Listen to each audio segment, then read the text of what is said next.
In theory, a maniac is the sort of player you want to have at your table. It's very lucrative, but in the short term, let's face it, their antics can cause us a real headache. There are lots of pitfalls that regs fall into when trying to adjust to these player types, and so in this video I'm going to show you a recent session I played where I battled one such opponent over and over again and show you how to avoid some of those common mistakes.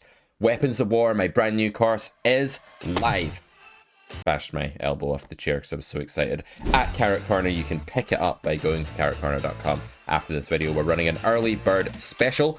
On that course, you can get it for £100 cheaper for just the first 2 weeks up until November 14th. Pick up Weapons of War and add 10 brand new shiny toys to your game. They're theoretically sound lines and bet sizes that work wonders against your opponents. Check out Carrot Corner. Arm yourself to the teeth this November or something like that. Let's get to the video. Let's see me battling this maniac. Enjoy.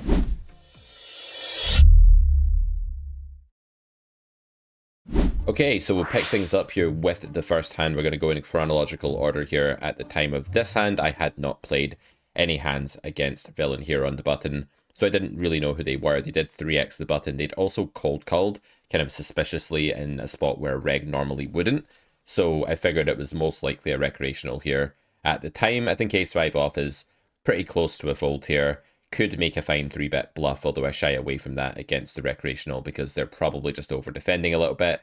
I went to go and fold, and I decided that with some sort of skill edge against the recreational that I could probably make this spot profitable, and decided to call, which I think is the right decision. We go into the flop here of 5-10 jack, and we're going to start with a check.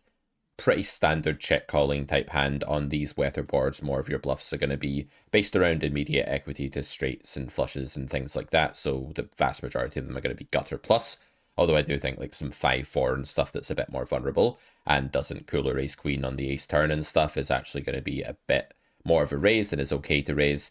Villain checks back the turn really quickly and the 5 of hearts comes on the river. Needless to say, we have a very big amount of equity here. We can value bet, I would say large but not overbet is the normal thing to do here.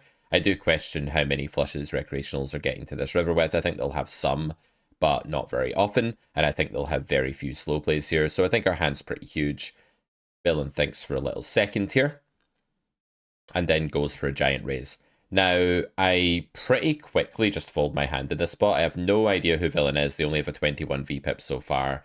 This is the sort of situation where against the pool overall, you're going to do pretty badly by bluff catching, and sure, you can have like the devil on your shoulder here just telling you, oh, they wouldn't have a flush because they would have bet that on the turn, or this is a bluff or whatever. But the fact is that this is a very underbluff spot because for the vast majority of opponents, again, we did not know the player type of our friend here at the time. This is the very first hand. This narrative is going to develop throughout the course of this video. You're going to see me learn more and more about their ways and actually adjust against it. But for now, I was treating them as a normal member of the population. And against that, the impetus to actually bluff raise a big bet on a straight completing turn, flush completing paired river is going to be extremely low. Most of the people who are aggressive enough to want to ever do this are going to be betting the turn at a really high frequency as a bluff with all sorts of gutter plus. So this just feels insanely flush heavy to me, and I think folding here is the right thing to do without any other information. But let me just say that I absolutely regretted this fold when it became clear what kind of player my opponent was. Hindsight's a wonderful thing though. We cannot go back in time.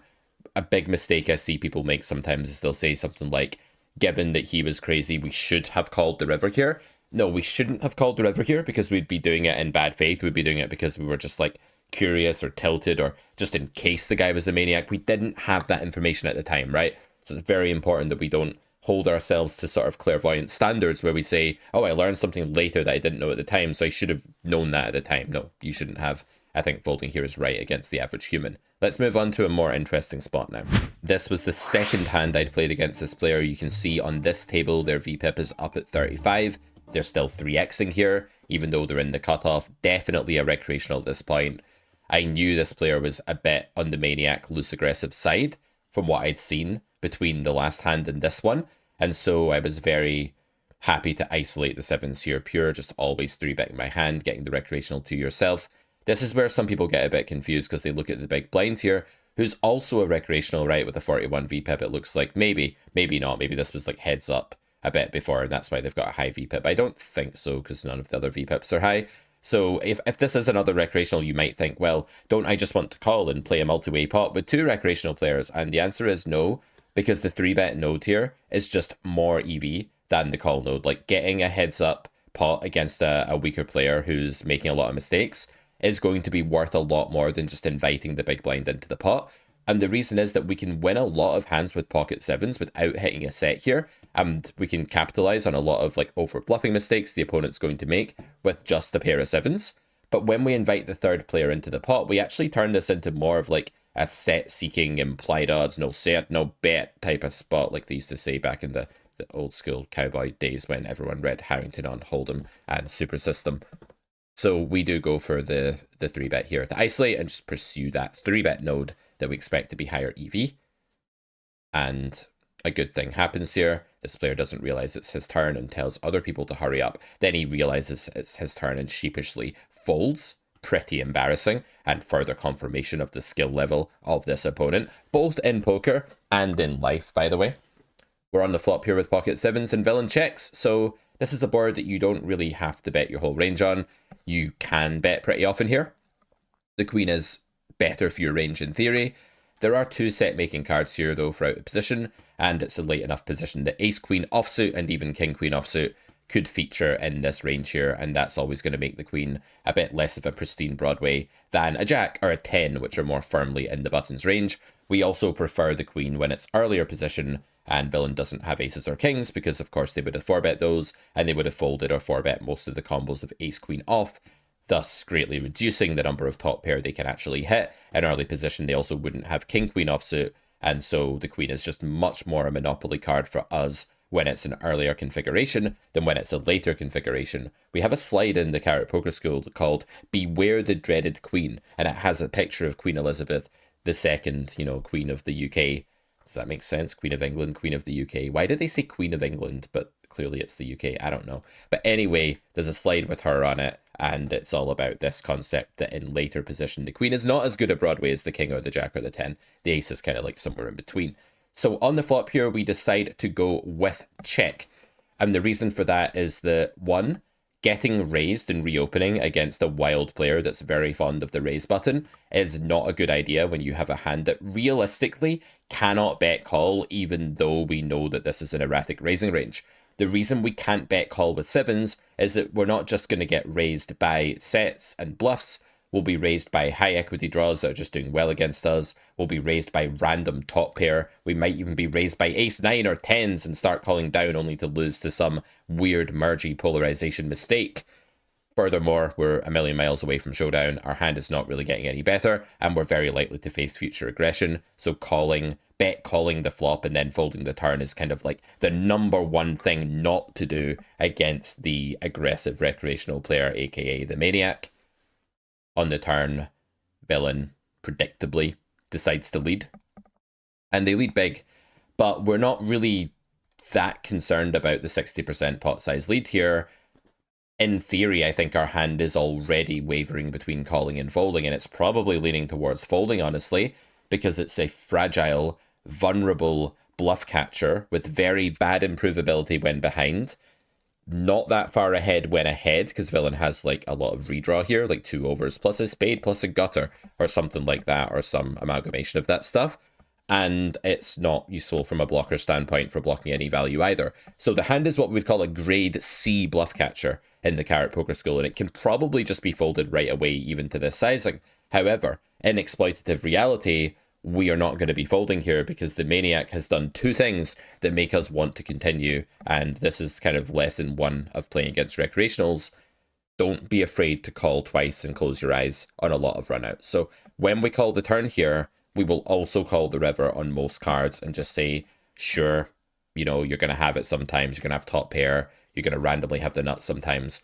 But the 2 things the recreational's doing here that we want to capitalize on are, 1, pre-flop, they are just calling the 3-bet with like all the combos of 7-5 suited or 4-5 suited or ace-10 offsuit or king-10 offsuit or whatever. So they just have way more bluffs in their range. And secondly, they're leading the turn without definition or structure. They're just leading impulsively.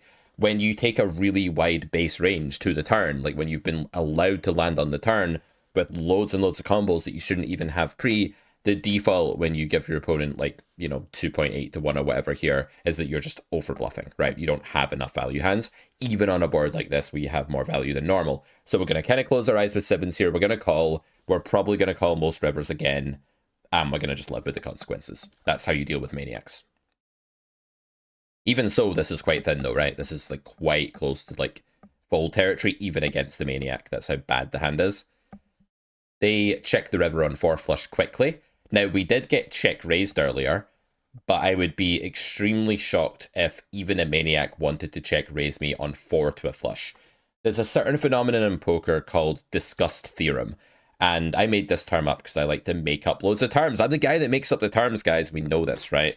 And Disgust Theorem is the idea that, like, when a board runs out in a horrible, revolting, gross way, even the splashiest, loosest players start to conform. They start to fall in line by sort of bowing down to the crazy wet board and being like, ah, gross, oh no, I can see 4 spades. He probably has a spade. Oh no, this is a bad run out. This is horrible. I've been hurt by flushes many times in the past. So if there's a point in time where a recreational player is going to stop playing like a maniac, it's going to be a spot like this, right? Where the board runs out disgustingly. So do we win here by checking? Sometimes, yes, I think so. However, I think fold equity is kind of through the roof here, even though our opponent is shaping up to be a bit of a looser fish. Now, let me be clear. At this point in time, I thought the opponent was a looser fish. I didn't know that they were like absolutely mental, right? I didn't know that at this point in time. I thought they were like a 6 out of 10 aggressive loose recreational. I didn't realize they were like a 9.5, as we're going to see later. So we go for the bluff here. Very credible. We have all of the elements of bluffing against humans, as you'll know from a previous video if you watch this channel. Our line is going to inflict discomfort across most of villain's range. Villain has a mostly capped range in this spot for quickly checking the river, and it's very scary and credible that we have a lot of value here. All the 3 elements of bluffing against humans are true. Do we get this one through? Are we going to get like spike called by ace-9 of diamonds? Find out next week on how to deal with maniacs. Just kidding. This video's not even halfway through yet. Villain thinks for a little bit. Time for a sip of coffee. And folds. And we, ladies and gentlemen, show the maniac the 7 of diamonds. How can you have not been bluffed when your opponent showed you the 7 of diamonds? What could they have? 7s with a diamond and a spade wouldn't bet that big for value. Ace-7 off with the ace of spades wouldn't 3-bet pre-flop. This is a bluff. My opponent knows this is a bluff, but I'm not going to show both the 7s because that's not as classy. The reason I showed this is partly because I'm just an asshole, but it's partly because I wanted to tilt the recreational player more. And when someone's playing in a volatile manner and they look to have a really high VPIP and stuff like that, there's a higher chance that you're going to be able to upset them by showing them a bluff. Also, it's going to be really rare that I choose to bluff this player. It's not going to be very common on the river that I choose to bluff them because I'm getting a sense that they're too loose here. This is an exceptionally good spot for bluffing, which is why I still bluff the maniac in this spot, but it's going to be super rare. I'm mostly just going to have value whenever I do anything against this player, so I want them to think that I'm some kind of like warrior, battler, flashy player that wants to bluff all the time, and if they think that, then it just gives them more room to like spew and do stuff against me and call me down, like, because I'm going to be mostly value driven in future here. So yeah, I don't want to bang on about like showing a card and what it means and stuff like that. By and large, it's not an important part of the game, but I do think it's actually plus EV to show the 7 of diamonds in this spot. I'm not just doing it to be a dick, but I kind of am at the same time. The only thing better than being on a table with a crazy recreational maniac is being on 3 tables with the same recreational. Maybe it was 4 tables, actually.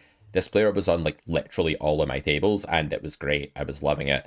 By this point in the session, a bit later on still, I was beginning to get the sense that this was definitely more of a 7 or 8 out of 10, at least in the sort of spew stakes. And so I decided to min open the ace-jack from the hijack, which is a pretty normal thing to do. Maybe some arguments for going bigger on this particular table, with plenty of purple tags abound. Purple tags are the people that make the game beatable after the insane rake charged by GG Poker. If we didn't have lots of purple tags, we would struggle. This particular purple tag goes for the squeeze of 8.5 big blinds. They go really small here because they don't deserve to play the game.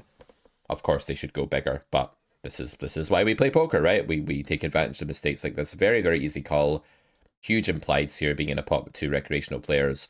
Hand's not good enough to 4-bet. Hand's not bad enough to fold. Don't 4-bet bluff this spot ever. If you 4-bet bluff any hand here, you don't deserve to play the game. Just call and mine and then 4-bet for value. Pretty simple stuff. And don't worry about your own range. It's not all about you. Don't worry about balance. Just play normally. We check the flop here. How is this going to develop into something? We hit the turn, but not really in the way that we're happy about. I'm just going to keep checking for now. The reason I check here is I want full transparency of what's going on. This player is going to bet relatively frequently. Our friend here that we've been playing all the pots with from the UK, fellow countryman, and this player over here is going to then react. And there will be some times when this player like pots it and this player jams, or this player pots it and this player calls, or this player bets small and this player folds. And we just get a load of information about like what each player has here by checking. We also have a hand that doesn't really crave fold equity. It's not like we get anything useful to fold here. People fold sixes. It's like, okay, that's 2 outs against our hand. I don't really care about that. And we may just like let people bluff in this spot as well. I've got 2 active recreational players checking and throwing a bit of rope to them and seeing if they would like to do something with it is also not a terrible idea. So we go for the check on the turn. I think this is the best play. We could bet really small here as well, but I think checking's better, to be honest. I think it outperforms betting. And the river is the 6 of diamonds. By the time that this player in the big blind checks a third time, I'm now pretty convinced that we have the best hand. Almost always, or we're chopping. But it's going to be incredibly hard to get value here. So what you want to do in spots like this is you want to say, what's my equity and is there a sizing for which I can value bet? Clearly, if we come out bombing this here, it's going to be relatively hard to get paid off by, I don't know, King X or something. Just to be clear, our maniac friend here, who's kind of the villain in this video, isn't like really sticky. They're not the sort of player that's like playing like an absolute deadbeat passive whale, just like check calling everything off. They're actually more of the sort of try hard Jamie Gold 2007 style player. We all saw Jamie Gold's poker ethos in 2007. We don't hear from Jamie Gold anymore. Don't know if that means that he's just like, you know, just respectfully and quietly beating 100 NL online, or whether he's broke. We don't know. Say what you think in the comments. But back in the day, you know, he was very much that kind of, I'm going to say it, recreational player, where he tried to make people fold all the time. And when his son ran, he was invincible, because when a maniac goes in a huge heater, it's like a nuclear bomb going off and you can't really get near it without getting melted. And it's terrible, but fortunately that's rare, right? This was the kind of player who wanted to aggress a lot. So when I make this small bet here, I'm hoping that someone crying calls me with like queens or a king or jacks or something. I think the downside is very minimal because we're just very, very likely to be winning here. And I'm also hoping that our friend here decides to do something chaotic. Now, how believable is it that this player, given what we now know, has a good hand if they raise us in this spot? Well, they're saying here, when they make it 44.6 big blinds or $88, $89, they're saying that they have a straight, a slow play boat, or maybe like trip tens, I guess.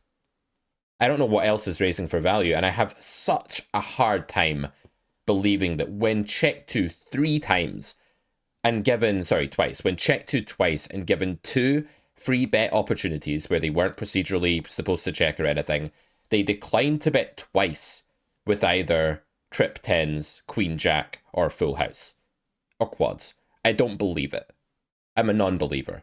So I was really hoping this player would like not go all in, because that would mean that we ran into some trap, and they didn't, which was nice. And now I'm thinking about this spot, and I'm like, it's so interesting the way my brain was working here, because lots of bad thought processes, lots of like devils on my shoulder were active here, and they were just saying things like, this is under bluff, population doesn't bluff here, you will lose, you will feel silly if you call. This kind of thing. I guess it's Halloween, right? So may as well do that voice. Maybe we did like some ghouls and goblins and ghosts editor for that part. Maybe not. So we did decide to call ultimately.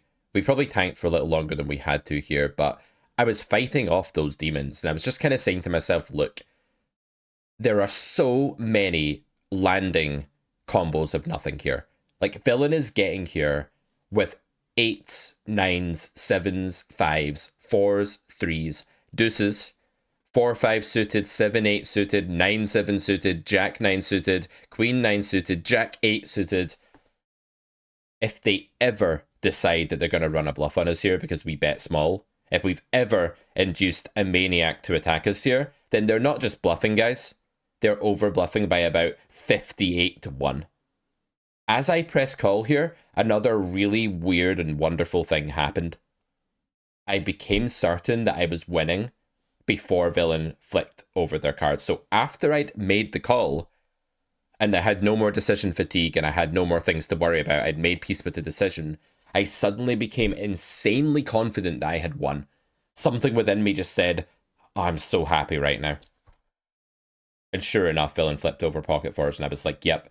But the scary thing is, in this spot, I was actually haunted by weird, like, demons that we're talking about how population doesn't raise here.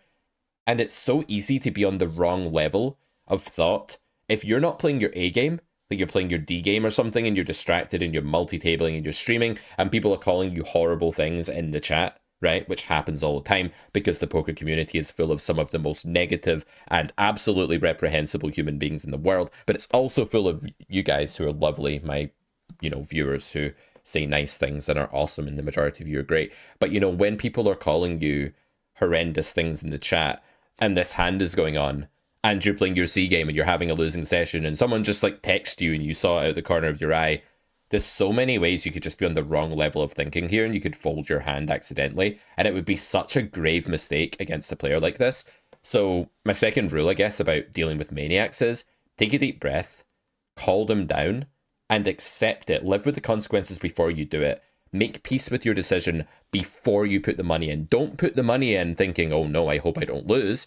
Because then what will happen is your brain will go, oh, yeah, of course, you idiot. You knew you were going to lose. What are you doing? Put the money in thinking, it's all good. I made peace with this. If they have it, they have it. But I'm confident that this is the right call. And call with conviction and then move on. That's the best way you can approach a maniac. Pocket tens out. I was actually on 4 tables with this player. That's fun, right? 4 tables. We have tens here in the cutoff because this guy wasn't there. It always catches me out in reg tables. I played Zoom for so long as my main game that it's just like silly. Zoom is a terrible game, by the way. Like, fast fold poker is terrible win rate wise compared to just being on reg tables. Like, it's such a common mistake, and I know I brought so much content using fast fold tables because it's just so convenient. But guys, honestly, the win rate difference playing reg tables is just going to dwarf anything you can do on Russian Cash or Zoom or anything like that. Like, fast fold games are, by and large, sort of a trap and a waste of time, in my opinion, and the vast majority of the strong professional poker players I know wouldn't go near them, like wouldn't touch them with a barge pole. So just let that be noted. So look at this exploit here. We go for the big bet generally on King 10-6. That's what I normally do. But as I've said to you already in this video, this was not the type of maniac who's actually going to go ahead and start stationing us down. This is more like the guy that wants to be doing the flashy play. This is Jamie Gold we're playing against here, right? So we go for the small bet here because we want to open the door to the bluff raise with 8-9 of hearts. We really want that to happen. Like, if he's seen a video on check raise, like maybe he got episode 1 of Cash Injection on Carrot Corner and watched that recently, we want him to think that in this overfolded spot he can, okay, we don't tell people to raise 8-9 of hearts there specifically, but, you know, we want him to do stuff like that and start attacking. On the turn, we are going to be playing smaller bets in this spot. Overbet is, quote-unquote, not a thing in this situation because the top of ranges just get leveled out a bit here. Both players have a lot of flushes and even some boats.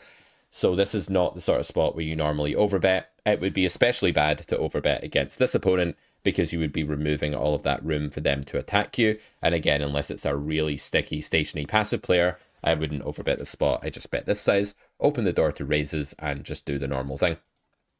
So we go for 2/3 pot, 75% pot, something like that here. Maybe they'll start behaving, right? We did just call them down with like a bluff catcher in a spot where they went absolutely insane. So you never know, they might be behaving now. But just look at what I do on the river here. I'm deciding in this spot that I don't actually mind sacrificing some EV against stuff like King X. If they have a flush, I think they're going to raise this sizing for value or have raised me on the turn. That's my gambit here. If I size down on river, I'm hoping a flush is going to raise me, and a worse boat like 6-5 is definitely going to raise me, right? So I'm not worried about losing value from those hands by sizing down exploitatively like this. I am a bit worried about winning less from King X, but just based on the way this player was playing, I wasn't convinced that they were that likely to call an overbet with King X here. They're the sort of player that's more likely to like fold and then like bluff attack a smaller bet. So Maniacs differ, right? There's a few kinds of them. There's like the guy like this that's what I describe as the initiative monkey that generally just wants to have the initiative all the time, wants to be the one doing the betting and raising, doesn't really want to call down much, but wants to attack you anytime they get the chance, right? And then there's another type of maniac who's like just all out invest, spew, gamble, punt. And against the latter type, I would definitely just like do something else on this river here. I would go really, really big. I would overbet. I would try and maximize what I made against flushes and King X that wanted to station me, and I wouldn't dabble with this sizing. But against this type of player, I think this sizing works quite well because they're just kind of unlikely to want to call an overbet here with a non-flush. They're very likely to raise a flush, and they're likely to turn some random king or 10 or pocket pair plus spade into a bluff here at some frequency, and I really want to open the door to that happening. So this is an incredibly opponent-specific exploit, and if a student showed me this hand without telling me who the opponent was or what their reads were, I would hate that river sizing. This is very much a don't try this at home moment where you need to be against exactly this type of maniac in order to make this play. Now that you have finished watching the video, there's no better time to head over to Carrot Corner and make sure that you get the early bird discount on Weapons of War. We're giving you a saving of £100 on that course. You're saving 33% on that course by getting it before the 14th of November. I hope you like it. If you do get that course, you'll also be given Discord access, by the way, upon purchase if you're not a member already. So do say hello in the Discord, guys. If you like these YouTube videos and you're watching them, leaving a comment on YouTube is a great way to go. It really helps. But saying hello in the YouTube channel and saying what you thought about the video or asking questions there in our Discord server is also a great way to go. It's really easy to become a member. All you've got to do is pick up a course or Carrot Corner subscription or something from the website, coaching, whatever it may be. That's how you join. And yeah, hope to see loads of you in there. Let me know what you think about this video about playing against Maniacs. And if you'd like me to make videos about playing against some other player types, I can do that too. Just leave me a little request on Discord or in the comments, and I'll see you next time. Bye for now.